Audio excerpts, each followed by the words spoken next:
Detective Michael Walder and the Hangman, a book by Ncholas Reyes. Part 1. I got called down to Lower Power Street at 7:21 a.m. on a Tuesday morning. Didn't even get a fucking chance to grab a coffee on the way there. Traffic was awful as usual. The police blocking off access to half the city didn't help either. I had to park over at Pillbox Medical when I saw the officers on scene had left their cars unattended, barricading the road with no way for me to get in. The lazy bastards were probably buying donuts and coffee on the taxpayers' dime as well. The doctors at the hospital are kind enough, but there would not be any of them outside to wave to at this time of day. My shoes clicked against the sidewalk as I briskly walked over to the crime scene. The morning haze began to give way to rays of light. Birds began to descend to the ground level. After getting to the barricade, I was able to make my way to the center of the cordoned-off area without even being asked to show my badge. A sloppy and dangerous job on securing the crime scene, to say the least. 2 LSPD officers stood smoking next to a wall as I approached the crime scene. There was already a detective on scene, Joseph Ronalds. He was one of the few straight shooters still left in the city. He isn't afraid to not back down or speak his mind, and one of the few people I didn't have a problem working with. I ducked under the tape and approached him. "What do we have here?" I asked. Ronald lit a cigarette and rattled off information. Victim, Roger Williamson, male, Caucasian, age 29, found hanging by a local homeless man. "Foul play?" I asked. "Definitely," Ronald replied without hesitation. "It's probably the hangman." "The hangman?" I asked. "That's what the media is calling him these days." Another day, another serial killer. The hangman was a killer we've connected to 5 murders so far, all in the last month. His call sign was to leave his victims hanging from a rope. While he might not be original, he did make an effort to cover his tracks. Of course, how careful he was is yet to be determined. Processing DNA and every piece of evidence takes weeks. Even if we get a match, how many other people would be murdered? Too many. This man worked too fast for his degree of care. If he actually tried to hide the bodies, I would have called a killer a professional and we would never catch him. I examined the body that was now laying down on the ground. Indeed, can't imagine you can do much when you're handcuffed like that. I confirmed, noting the man was shackled better than the inmates at Bolingbrook. "We have anything on the victim?" "Not much. Worked as an insurer over at Legion Square. His ID has a residence over at the canals. I called his work and they said he came in for work yesterday and left at the normal time." "And what time is that?" 5 p.m. sharp. While Ronalds was a good man, he tended to overlook things, usually the simple things we don't tend to notice. A small stain under the nail indicating the usage of a pen, stubble from an electric razor, and sand. Victim's clothing has sand particles, I noted. He lived near the beach, so that would make sense. However, I pulled out a magnifying glass to more closely examine the sand particles. "This sand is from a desert," I said, noting the frost and imperfections made by wind. The victim was in the Grand Sonora Desert. "Sure, it can't just be from the beach. It's pretty popular there." I looked through the man's wallet and confirmed my suspicion. "Nope. This is from the desert, I said as I tried to think of other reasons why he would go there. Any family? None, Ronald replied. Car? Takes the bus. We know when he left work, so question the bus drivers who were working at that time. I already knew why he went there. I needed to eliminate other suspicions so I wouldn't get thrown off the trail. Detective Michael Walder and the Hangman, a book by Ncholas Reyes, Part 2. Around 3:30 p.m., Detective Ronalds came by and dropped several files on my desk. The victim got on the 5:20 bus R to Sandy Shore. Why an insurer would go up there is anyone's guess. No, it isn't, I said, remembering the man's wallet. There's only one reason he would go up there, same reason all the victims went there. I pulled out a receipt, the Yellow Jack. The Yellow Jack, eh? Detective Ronalds asked.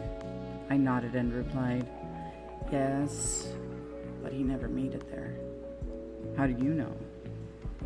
His receipt is dated the day before he was murdered, and it was paid for with a gift card.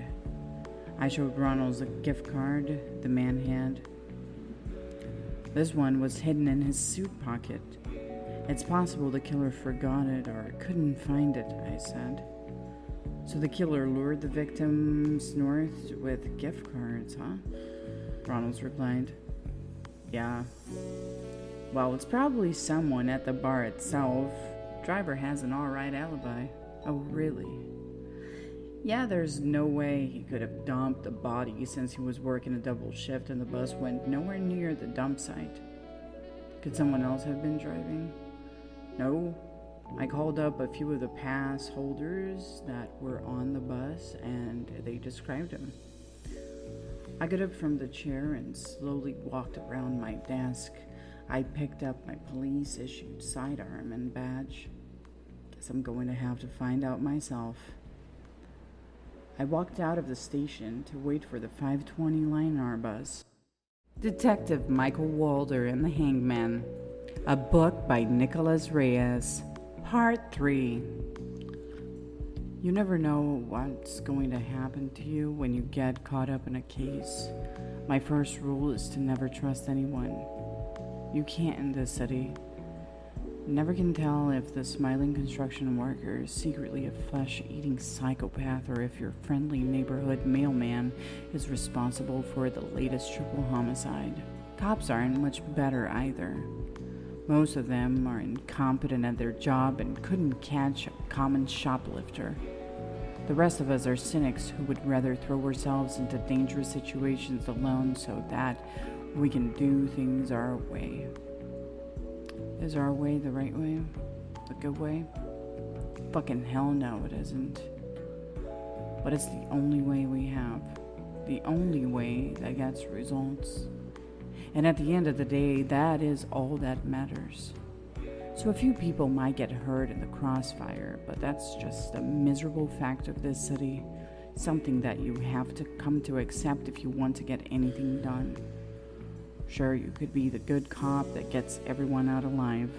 Everyone but yourself. Being a hero is no way to last in this city.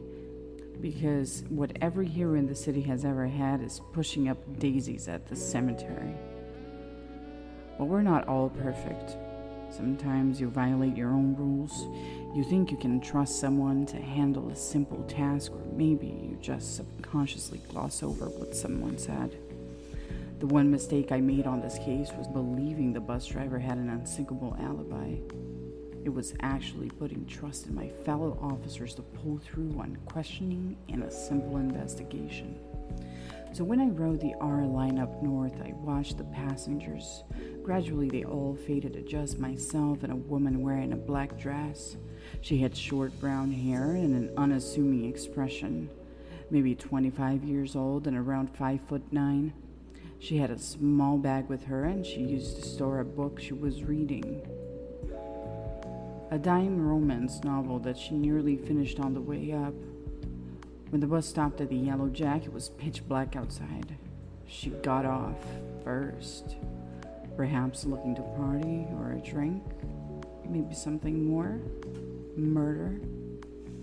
I followed a bit farther behind just to be sure she wouldn't try anything, but as you now may expect, it was the bus driver that I needed to be wary of.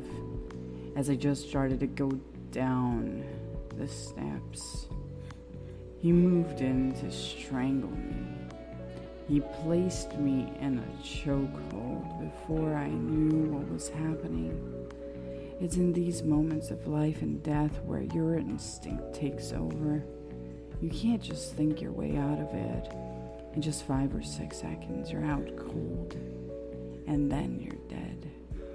Luckily for me, I was able to use the fact that I was off balance to my advantage in hindsight. The man probably wasn't expecting me to put up much of a fight. Had he been trained more or experienced, I probably would have died with the decision I made. With the lurch forward, I rolled him over my shoulder as I tumbled to the ground, breaking his hold on my neck. I stood up and reached for my service pistol. He stood up and came at me as I pulled out my pistol.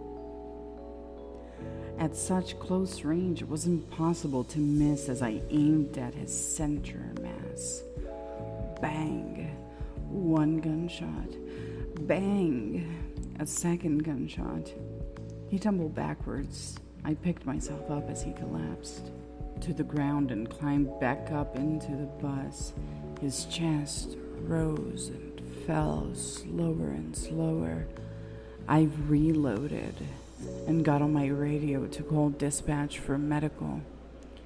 Perhaps there would be some people who would gleefully begin to scream about me shooting an unarmed man.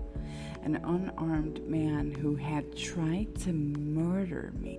An unarmed man who was most certainly a serial killer. Of course, they would only talk about me shooting the man and not about the fact that he had tried to murder me mere seconds beforehand. And they would also fail to mention that his accomplice opened fire with an automatic weapon immediately after I keyed up my radio. I immediately dropped to the floor of the bus as bullets whistled overhead. Thankfully, the bus and seats protected me from the shots. I crawled on my stomach to the back of the bus. Bullets continued to scream through the air. I got to the back of the bus and smashed out a window near the rear exit. I struggled to key up my radio. I said into the radio, "Break. Dispatch. This is Detective Michael Walder. I'm under fire up in Sandy, and I need backup at my location. SMG present. Suspect is wearing black clothing and a mask over." A reply came over the radio. "This is dispatch. Be advised, officers are dealing with a robbery in progress at the Bolito Bank. Additional officers are en route and will be several clicks out." I drew my service sidearm and blindly fired twice in the direction of the gunfire. Unfortunately, it was nearly impossible to see where exactly the shots were coming from. My bullets pinged off a building behind the suspect, sending fragments into the air. The figure returned fire. Fully automatic gunshots roared like thunder through the night. Perhaps it was luck or just luck skill on the shooter's side, but every bullet missed me. Most of the bullets penetrated the bus side, but some still pinged off the metal. Dispatch broke the ongoing radio traffic, but at the time I couldn't hear it over the gunfire. "Break, all officers. Dispatch has identified an officer in distress in the Sandy Shores area. All units able to handle. Identify and respond code 3. Be advised, Class 2 weapons have been identified on scene and the suspect has already opened fire on officers. Suspect is identified as wearing a black clothing, black mask, and is armed with an SMG." The suspect continued to fire. Several bullets flew by my head or impacted just inches away from me. The figure took cover again and reloaded. I stood up and aimed for the corner. A brief moment went by. The suspect came out of cover to resume fire. I opened fire. One shot rang out. 2, 3. The suspect stumbled to the ground. A fourth shot went wide. The figure managed to drag himself around the corner. I vaulted out the window and across the road to cover. I fired several times. The shots didn't impact. After reloading, I got to the side of the building the suspect had been taking cover behind and rounded the corner. The suspect was waiting and opened fire. I could see the suspect better now. She was armed with an Uzi submachine gun with an extended magazine. I had been too aggressive. I fell back behind cover, but not before I was struck twice in the vest. Each hit was like someone was throwing a baseball at me at the same time as someone else was hitting me in the chest with a hammer. I clung to the side of the wall as the woman fired. I looked down at my shirt. No blood. I quickly checked my vest. It looked like the bullets had failed to penetrate. Even so, I would certainly wake up with bruising in the morning, but nothing beyond that. The air tasted like gunpowder, and I could hear sirens in the distance. Dispatch again broke radio, though this time I could hear it. This is dispatch. Be advised, officers are approaching the area. Suspect is shoot on sight. I heard the suspect begin to run. I rounded the corner and saw her making a beeline for the shore. I leveled my pistol and fired. Her back arched as it connected. She collapsed on the ground, not moving. I kept my gun aimed at her as I approached. A light rain began to fall from the sky. As I approached, I saw the Uzi had fallen out of her hand and was about 3 feet away. She was also lying face down in a pool of her own blood. I kicked the gun further away and knelt down next to her. I felt for a pulse. Nothing. As I knelt there, the sheriff's office had finally begun to arrive. Flashing red and blue lights began to create a spectacle of brilliance. I went to stand up, but felt lightheaded. I looked down and saw a trail of blood floating down my vest. I put my hand on it, and I felt my warm blood flow across it. I guess she did get me, I muttered.